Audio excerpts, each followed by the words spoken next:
प्रकाश का वर्ण विक्षेपण, जिसको इंग्लिश में क्या कहते हैं, डिस्पर्सन, है ना।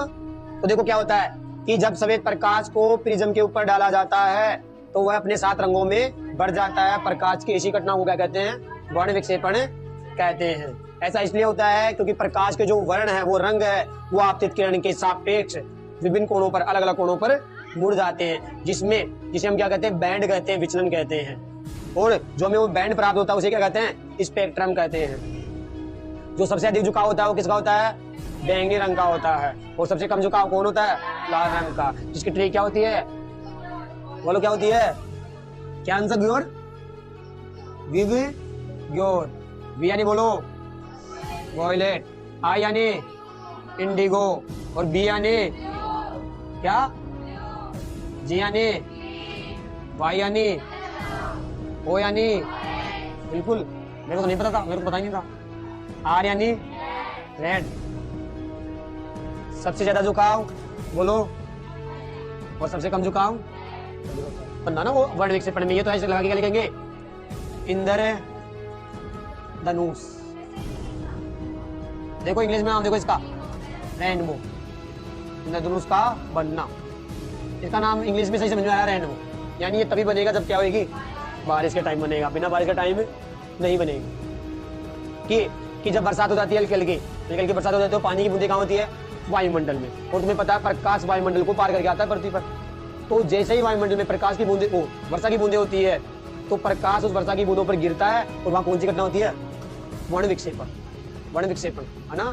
कि जब सूर्य का प्रकाश वर्षा की बूंदों पर गिरता है तो अपने 7 रंगों में बढ़ जाता है और इंद्रधनुष जैसी आकृति बनाता है, जिसे हम इंद्रधनुष कहते हैं। यानी एक प्राकृतिक घटना है ये, प्राकृतिक स्पेक्ट्रम कह सकते हैं उसको, क्योंकि जो बनेगा वो क्या बनेगा, स्पेक्ट्रम।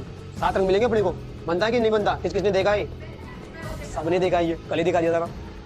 और हमेशा कब बनेगा, सूर्य के विपरीत दिशा में। यानी यदि मेरे को इंद्रधनुष यहाँ दिखाई दे रहा तो सूर्य का होना चाहिए पीछे, इधर दिखाई दे रहा तो हमेशा का होना चाहिए। यानी कहने का मतलब है जो देखने वाला है ना, देखने वाला व्यक्ति, उसको प्रेक्षक कहते हैं, देखने वाला है, हमेशा सूर्य उसकी पीछे होना चाहिए, उल्टी दिशा में बनेगा। ऐसा नहीं बनेगा कि सूर्य भी उस तरफ ही है, इंद्रधनुष भी उस तरफ ही है, कभी नहीं बनेगा। देखा क्या भाई ऐसा। और ज्यादातर कहाँ बनता है, शाम के समय। शायद मैंने भी यही देखा है, ज्यादातर बरसात होने के बाद शाम के समय बनता है ना। कितनी का टाइम होगी इसमें,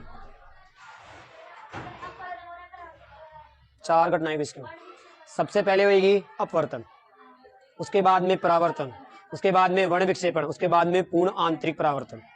देख लो 4 घटनाएं होती है इसमें दे रखा, इस बूंद के द्वारा 4। देखो अपवर्तन का मतलब जैसे ही विरल से सगर में जाएगी, क्योंकि दरवा आ गया तो झुक जाएगी। दूसरा, इसके ऊपर गिरते क्या हो जाएगा, परावर्तन हो जाएगा, क्योंकि एक कांच की तरह कार्य करेगी। उसके बाद में वर्ण विक्षेपण, 7 रंग बन गई, वर्ण विक्षेपण। उसके बाद में पूर्ण आंतरिक परावर्तन का मतलब है कि पूरी वर्षा की बूंदें क्या होती है, चमकती है। मैंने ये पूरे में परावर्तन होता है इसमें, जैसे हीरे में होता है ना वैसे। इसलिए इसमें 4 घटनाएं होती है, वर्ण विक्षेपण भी होता है, अपवर्तन भी होता है, परावर्तन भी होता है, और पूर्ण आंतरिक परावर्तन। पूर्ण आंतरिक का मतलब है पूरे वर्षा की बूंद में क्या होता है, परावर्तन।